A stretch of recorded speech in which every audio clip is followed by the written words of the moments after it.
For more incredible action figures and collectibles, including the one seen in this review, check out Lindsay's Toy Room at www.lindsays.toyroom.com.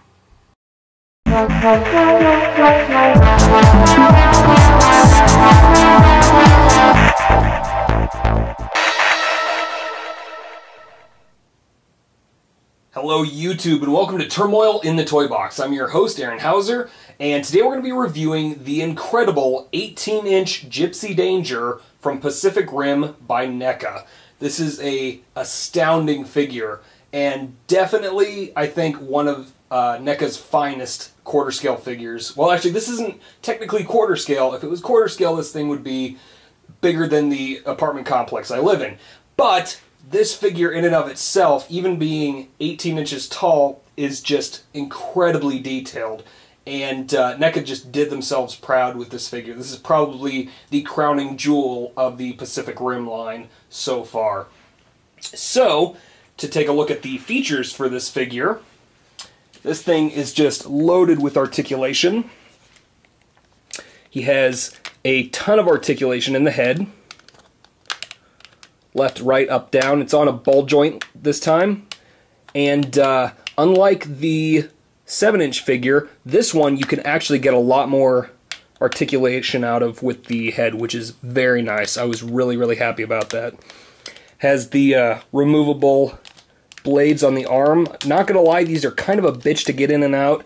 I actually had to take a screwdriver and kind of open up the little slot that you put the blades in, just to get it to fit a bit better. But once they're in there, those suckers are tight, so you don't have to worry about them falling out at all, which is nice. Take the other one out just for the review here. Has articulation in the ankles, on the back of the foot there. Has nice ratcheting action on the knee there, which is really nice so that it locks into place so you don't have to worry about it just slipping and falling over, which is amazing. I'm really happy they included that. Has articulation in the hips, ratchets as well, flexes in and out, and forwards and backwards. Has a really nice articulation point in the torso there. It's very tight, but you do get quite a bit of movement there. Has articulation in the wrists, elbows, on the shoulder. It's kind of limited again with the shoulder pads there, but you can go forwards a bit more, backwards, flex in and out like that. And then you also have articulation on the back with these individual, they're almost like they're exhaust ports for like the jets on his back, which is kind of cool. And then of course he has the head, which is on the ball joint. Now for the very cool feature on this, it lights up. There is a small, very small tab on the back right there, and if you press that, lights up like the reactor on his chest, and then also, oh shit, that's not good. Another fine NECA product, and in the review, there it goes. The light was just blinking out. That is great to know. Oh shit, there it goes again. I'm glad I'm getting this all on tape so NECA can see exactly what we have to work with. So apparently there's some loose wiring in here, which is good to know. Just a word of caution then, be careful with that. So, with the light up feature, very cool. The light on the top of the head there, and then on the chest, very bright, very cool looking. And even without the lighting, it looks fantastic. Like I said, this guy has a lot of really nice detailing. If I can see it, there you go. On the legs there, they did a lot more detailing with like the pneumatics on the legs, some of like the gear portions on the back of the legs there. Looks very cool. The back also looks really neat, so the sort of like spine portion there. There's a screw off panel there where you can replace the batteries. Some nice detailing in the shoulders. Very cool.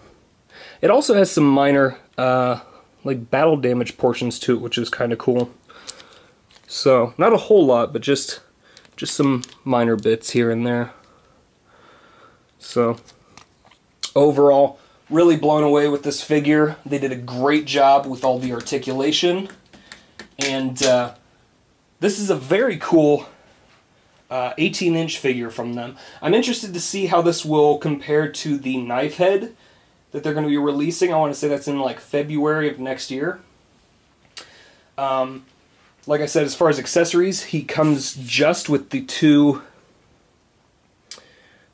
swords. And these aren't really, they're like chain swords. The thing is, in the movie, when he used them as swords, they were connected. All the little chain links connected to make the sword. And on this, they're all separate. Now, this doesn't really have a whole lot of flexibility to it. If it was going to be like a chain sword, it would have been nice if they would have had some flexibility to these, but they're just kind of a straight plastic, so I mean there is some flexibility to it, but it feels like it'll snap if I bend it too hard, so definitely want to be careful with that. So overall, really love this guy.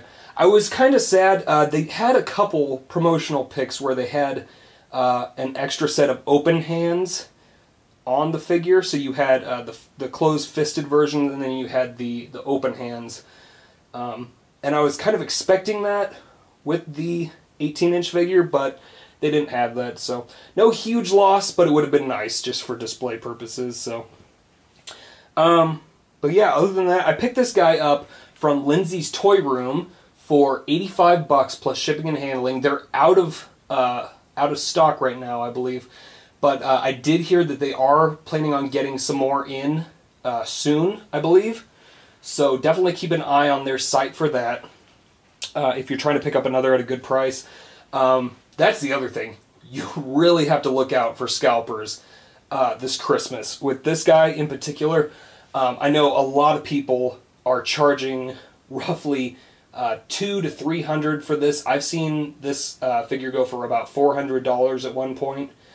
And it's just ridiculous. It is a nice figure, don't get me wrong, nowhere near worth anything over $200 at best. I mean, even with the light-up features that apparently are slightly faulty, yeah, I still think it's a fantastic display piece, and it just looks absolutely beautiful with all that articulation and all the fantastic amount of detailing that they put into this. So, overall, big thumbs up for Gipsy Danger. Really excited to see what they do with the quarter scale knife head when it's released. So, that's about it for this review. If you have any questions about the figure, just leave them in my comments below. And definitely check out the other reviews that I have on the Series 1 and the Series 2 set of figures for the NECA Pacific Rim line. So, those are available to check out as well. So, as always, thanks for watching.